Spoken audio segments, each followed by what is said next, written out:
So hi guys, good morning to all of you. I hope you all are good at your place and I'm very happy to see you again in my session.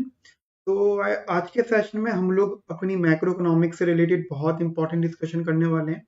Last class के अंदर हमने national income accounting start कर दिया था, ठीक है। तो उसके बारे में हमने कुछ डिटेल डिस्कशंस किए थे, जैसे मेनली हमने डिस्कस किए थे लास्ट क्लास के अंदर ग्रॉस डोमेस्टिक प्रोडक्ट, और जनरली हम लोग उसको मार्केट प्राइस पे या मार्केट वैल्यू पे रखते हैं, ठीक है। अब आज की जो डिस्कशन होगा कि कैसे आप ग्रॉस डोमेस्टिक डोमेस्टिक प्रोडक्ट को ग्रॉस नेशनल प्रोडक्ट के साथ कनेक्ट करते हो। देखो यहाँ पे जो ये है ना डी, और यहाँ पे जो ये है एन, यही सारी चीजों की जड़ है। देखो जब आप कहते हो कि सर हमारे पास अगर डोमेस्टिक इनकम है, let us suppose we have the domestic income and we need to basically sort out the national income. हमें अगर डोमेस्टिक इनकम से नेशनल इनकम पे आना है, ठीक है, तो we just add N F I A, मतलब हमें यहाँ पे N F I A add करना होगा। अब एन एफ आई क्या कंसेप्ट होता है? एन एफ आई का मतलब होता है वो इनकम जो तो नेट वैल्यू है, और वो इनकम जो बाहर से हमारी कंट्री में आ रही है, या आप एक ये भी कह सकते हो that is factor income from abroad minus का फैक्टर इनकम टू अब्रॉड, ठीक है। Factor income from abroad minus factor income to abroad, अगर आप उसका नेट वैल्यू भी निकाल लेते हो तब भी you will get an F आई है। अब ये जरूरी नहीं कि हमेशा प्लस ही है, ये समटाइम जैसे पॉजिटिव होता भी है और कभी कभी नेगेटिव भी हो सकता है। तो आपको साइन से मतलब नहीं है, आपको यहाँ पे इसको मतलब प्लस साइन के साथ रखना है। तो अगर प्लस साइन के साथ प्लस वैल्यू रख रहे हो तो प्लस ही रहेगी, माइनस वैल्यू रख रहे हो तो वो प्लस माइनस माइनस हो जाएगी, ठीक है। तो ये कंसर्न आप लोग अभी अपने माइंड में रखना, बहुत इंपॉर्टेंट कंसेप्ट है। अब अगर मान लीजिए कोई आपसे कहता है कि N F I A factor income from abroad minus का factor income from abroad minus factor income to abroad है, लेकिन अगर मैं जीडीपी जीएनपी कंसेप्ट में लिखूं तो ये होता है कि जो हमारी जीएनपी है उसमें से अगर आप अपना जीडीपी सब्ट्रैक्ट कर दोगे then you will get NFI, यानी ग्रॉस नेशनल प्रोडक्ट में से ग्रॉस डोमेस्टिक प्रोडक्ट आप सब्ट्रैक्ट कर देते हो। तो what we assume here that NFI is always positive, but this is not correct statement. तुम ये सिर्फ एक मॉडलिंग कर रहे हो, बट एनएफआई आपका पॉजिटिव नेगेटिव दोनों चीजों में हो सकता है, ठीक है। अब जैसे कि तुमने मेरे साथ में लास्ट क्लास के अंदर जीडीपी के बारे में एक्सप्लेनेशन करी थी, मान लीजिए एग्जाम में आ जाता देन ऑब्वियस बात है you have to write the explanation form. ऐसे ही आप एक छोटा सा नोट बनाओ मेरे साथ, that is based on GNP यानी ग्रॉस नेशनल प्रोडक्ट। अच्छा, मार्केट वैल्यू हमेशा रहेगा वो, तो लिखना दैट इज द जीएनपी, ठीक है, जीएनपी। तो it is basically what that it is the market, it is the market value of final goods. देखिए यहाँ पे जो टर्म में रख रहा हूँ फाइनल, इसका मतलब ये है कि हम उन्हीं कमोडिटीज की बात करेंगे जो जो मतलब लास्ट वाली जो कमोडिटीज होती हैं जो प्रोड्यूस्ड हो गई। We never talked about the refurnished goods, we never talk about the reconstructed goods या reconstructed buildings, we never talked about the intermediate goods and services, ठीक है। मतलब जो फर्दर प्रोडक्शन वाले प्रोसेस का कनेक्शन है वो सब हटा देंगे, हम सिर्फ यहाँ पे फाइनल गुड्स की बात करेंगे, ठीक है, goods and services. That is newly produced, please understand the word newly produced by domestic factors of production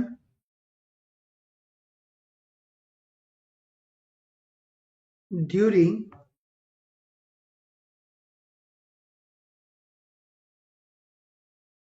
the current period, during the current period, and the income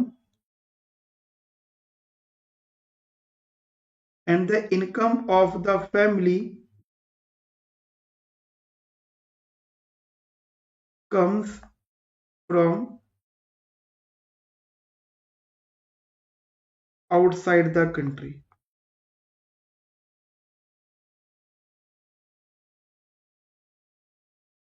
okay visit, तो एक ये basic explanation थी। अब national income का discussion करते हुए जैसे मैंने जीडीपी और जीएनपी पे आ गया, तो अब देखिए आपके पास में तीन मेथड्स होते हैं। एक होता है आउटपुट मेथड, वहां से निकल के आता है GVA, gross value added, value addition आती हैं, ठीक है। एक होता है एक्सपेंडिचर मेथड और एक होता है इनकम मेथड, ठीक है। तो जो एक्सपेंडिचर मेथड और इनकम मेथड, जैसे एक्सपेंडिचर मेथड की बात करता हूँ तो वहां से आपका जीडीपी एमपी निकल के आता है। मतलब अगर आप वहां पे स्टैटिक फॉर्मूला यूज करते हो then you will get the GDP at MP, gross domestic product at market price, ठीक है। तो वैसे तो हमने तीन मेथड्स की बात करी थी अब तक, बट अभी जो मैं डिस्कशन कंटिन्यू कर रहा हूँ that we will discuss about the two method, one is the expenditure method and another is the income method. इन दोनों के बेसिस पे, क्योंकि तुम देखो अगर तुम इस फॉर्मूले की इसी डेफिनेशन की बात करते हो then you are talking about the production, ठीक है, newly production by the domestic factors of production. जब तुम डोमेस्टिक फैक्टर ऑफ प्रोडक्शन की बात करते हो तो वहां पे इनकम भी आती है और एक्सपेंडिचर्स भी आते हैं, ठीक है। तो उसी के रिलेटेड मैं आपको यहाँ पे बता रहा हूँ। अब जो हम हेडिंग कंटिन्यू कर रहे हैं लिखिएगा expenditure method, expenditure method approach to measuring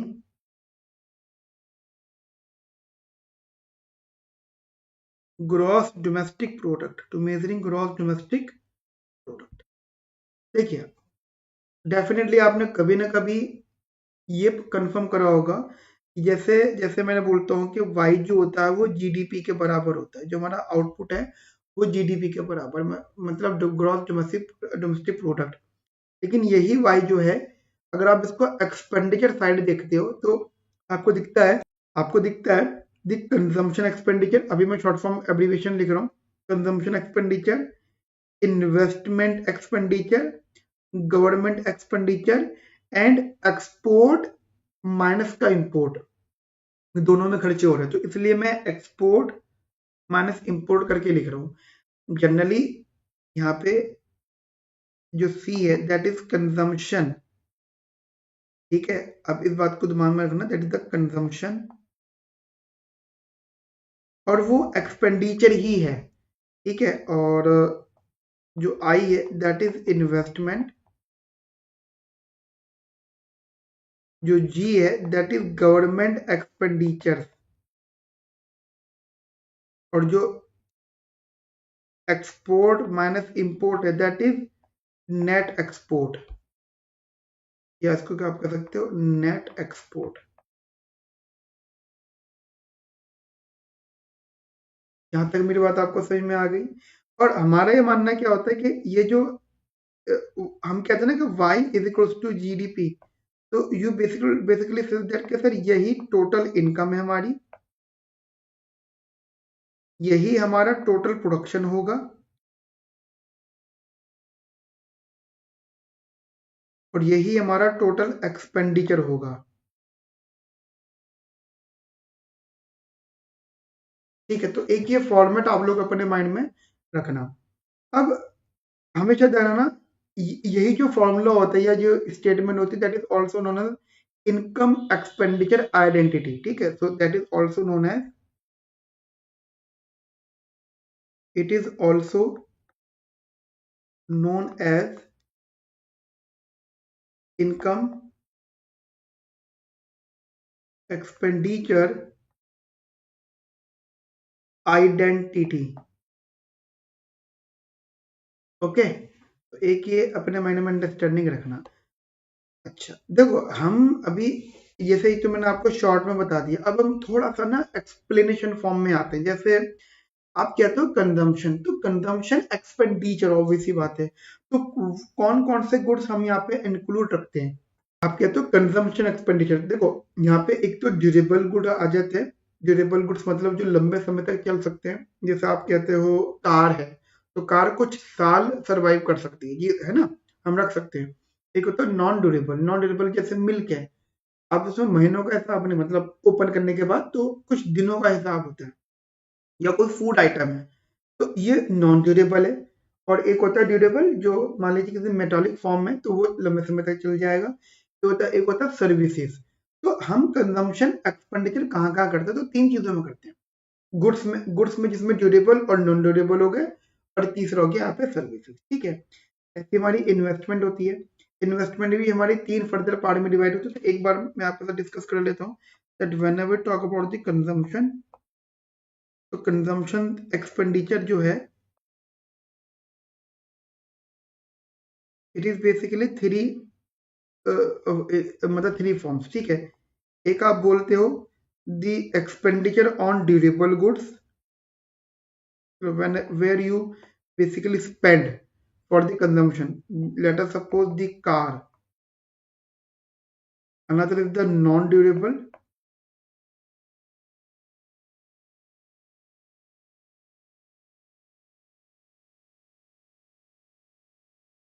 Example food. And उसके बाद सर्विसेज, जैसे health care, education, what ever. एक ही लिख लो, काफी है। ठीक है, एक ये फॉर्मेट रहता है। And this is basically that spending which is performed by the households on the final goods and services including the abroad produced goods, मतलब domestically produced now। अच्छा, एक बड़ा प्यारा लॉजिक है कि we are basically earn domestically, है ना, जैसे मैं हूँ, मैं डोमेस्टिकली अर्न कर रहा हूँ। बट क्या लगता है कि मैं डोमेस्टिक प्रोड्यूस गुड्स को इस्तेमाल कर रहा हूँ?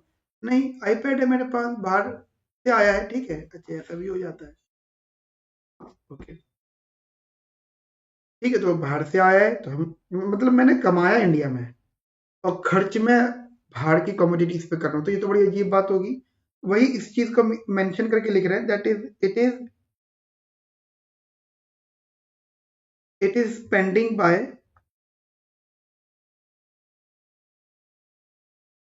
Bye domestic household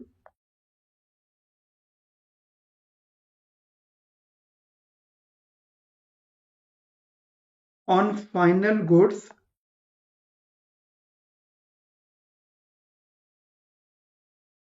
and services including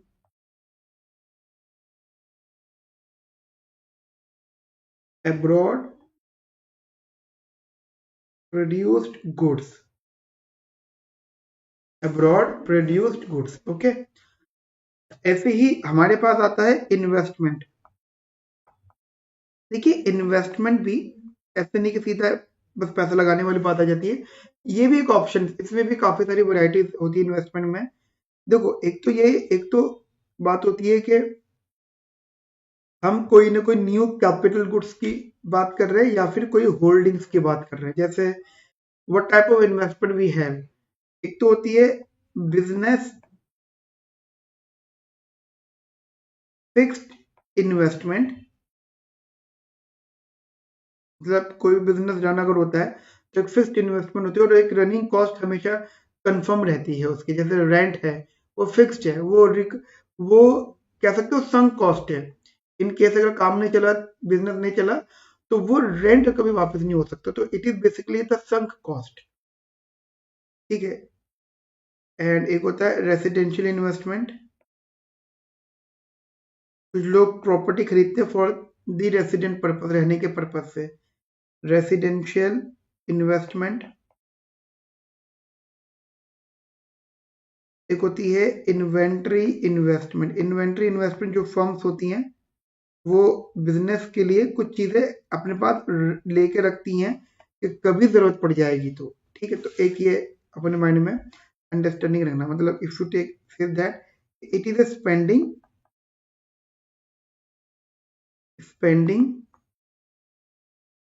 for new capital goods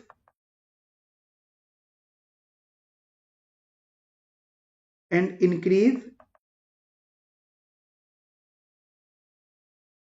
in holdings, increase in holdings. Holding का मतलब जो मतलब मान लीजिए प्रॉपर्टी है, ठीक है, उसकी बातें कर रहे हैं, राइट। ऐसे ही हमारे पास एक आता है government expenditure. Actually government expenditure नहीं है, मतलब लिख तो हम रहे हैं, but it is government purchases. Sometime we use the term purchases, लेकिन इसमें कभी भी गवर्नमेंट ट्रांसफर्स नहीं आते। जैसे सोशल होता है ना, वो सोशल सिक्योरिटी, सोशल सिक्योरिटी मतलब यही कि जो गवर्नमेंट सपोर्ट के लिए खर्चे करती है, ठीक है। अब ये वो आती है जो गुड्स एंड सर्विसेज पे गवर्नमेंट खर्चे कर रही है, मतलब government purchases, you are talking about the government purchases. अभी आगे चल के इनके बारे में हम लोग और डिस्कस करेंगे। और एक टर्म होता है हमारे पास में नेट एक्सपोर्ट, नेट एक्सपोर्ट, ठीक है। Net export is what basically export minus import. Clear है मेरी बात आपको यहाँ तक अच्छे से? तो देखिए अभी आपने एक अंडरस्टैंडिंग करी मेरे साथ में एक्सपेंडिचर मेथड अप्रोच की, जिसके बेसिस पे आप जीडीपी को मेजर कर सकते हो। देखिए एक्चुअली यही है, if you want to calculate the GDP, then GDP is what? GDP यानी gross domestic product is equals to the sum of the consumption expenditure, the investment expenditure, the government purchases, क्योंकि expenditure होंगे वहां पे goods and services के लिए, and the net export. So this is the formula. अब आप मतलब आपको 12th क्लास वाला माइंड में फॉर्मूला नहीं रखना है। मतलब 12th क्लास का फॉर्मूला आ गया, उसके बेस के न्यूमेरिकल नहीं है, कभी नहीं पूछे जाएंगे। अंडरस्टैंडिंग जरूर रखो, ठीक है। तो जैसे मैंने आपसे एक्सपेंडिचर मेथड की बात करी, उसी सेम पैटर्न पे we have the another method to measuring the GDP, that is the income approach, right. तो write the heading,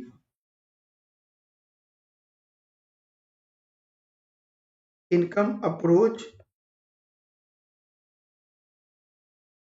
to measuring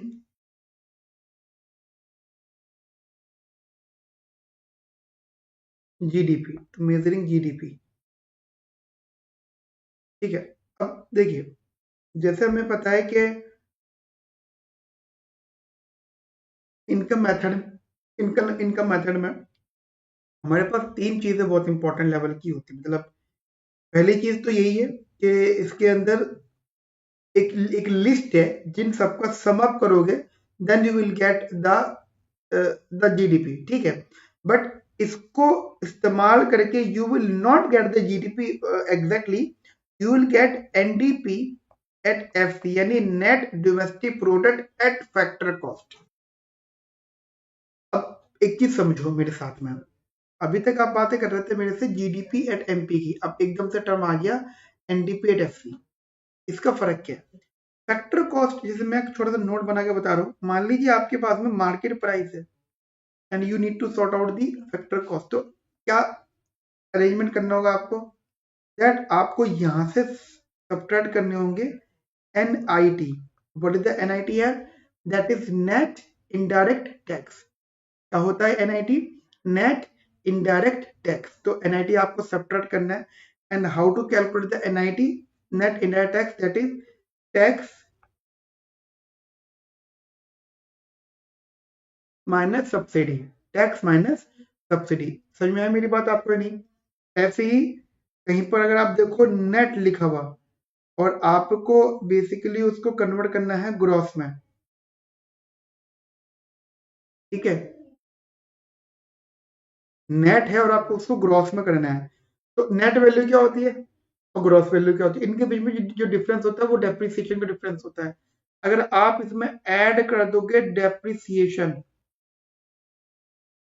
ठीक है, then you will get the gross, या फिर ग्रॉस में से अगर आप सब्ट्रैक्ट कर दोगे depreciation, then you will get the net. मतलब दिस इज द एरो, मतलब अगर आप यहां से यहां जा रहे हो तो ऐसा करना है, लेकिन अगर आप यहां से यहां जा रहे हो, मतलब you have the gross and you need to find out the net, then you have to subtract the depreciation, मतलब नॉट प्लस, मतलब सब्ट्रैक्ट द डेप्रिसिएशन, ठीक है।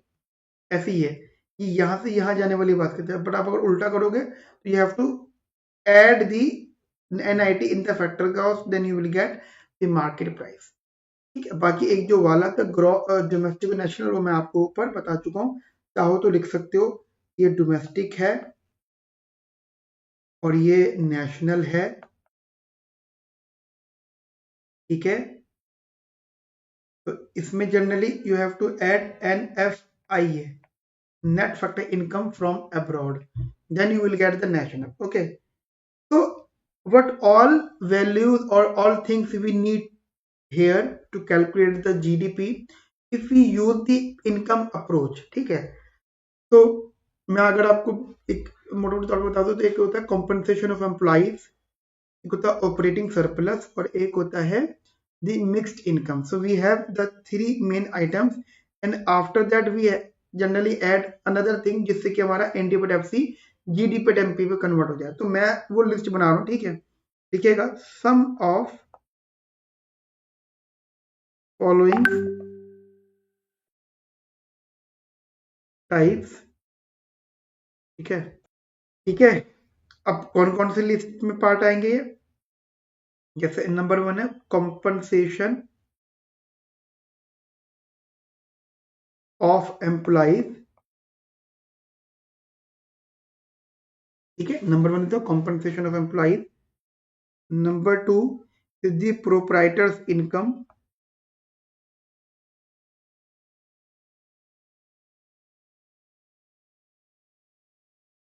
Number 3 is the rental income. Number 4 is the corporate profit.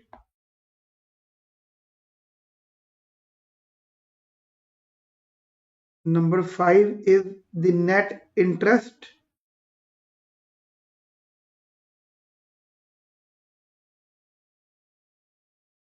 And number 6 is the taxes on production.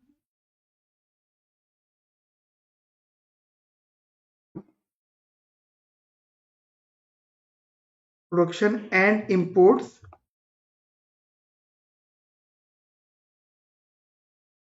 Seventh है that is business transfer payments.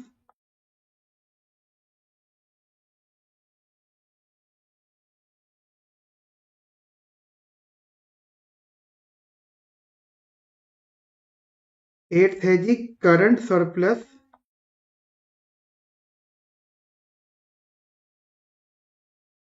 Of government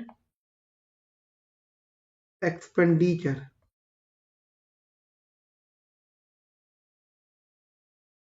ठीक है, नहीं expenditure नहीं है, that is the government enterprises.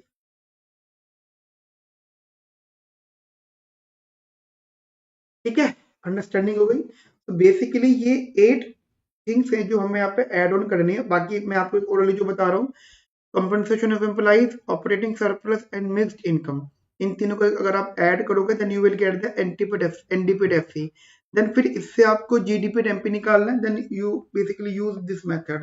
But आप कहते नहीं sir हमें ये वाला मेथड नहीं करना, तो you can use directly these terms. अगर आप इन सारी चीजों को जो कि अवेलेबल है, अगर इन सबको अगर आप कैलकुलेट कर लेते हो और एड ऑन कर लेते हो, then you will get what, you will get the GDP at MP, मतलब at the market value. Clear है? If you add all तो में आगे मेरी बात क्लियर है? कोई भी प्रॉब्लम किसी प्रकार की? चलिए इसको एक बेसिक अंडरस्टैंडिंग पे रखना. एक फॉर्मूला मैं आपके साथ और डिस्कस कर रहा हूँ, मतलब एक फॉर्मूला यहाँ पे यूज होता है, उसको आप नोट के फॉर्म में रखना. ठीक है, मतलब sometime you say that private disposable income.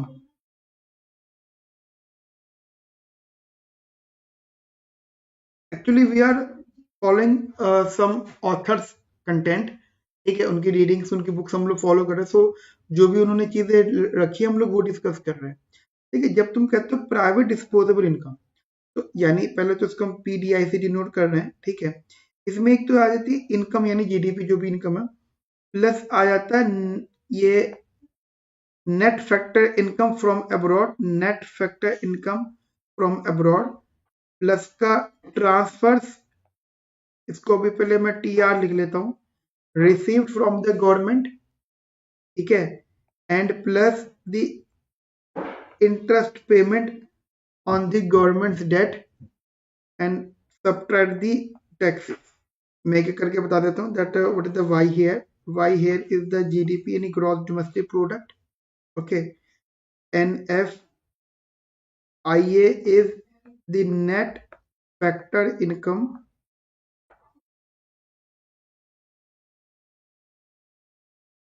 from abroad.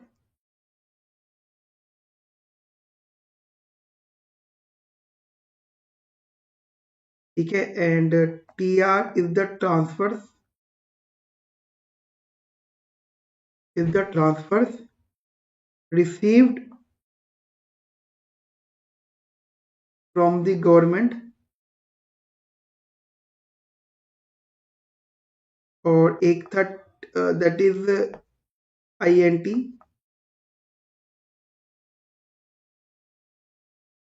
that is interest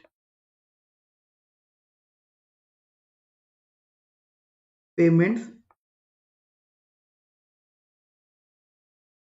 on the government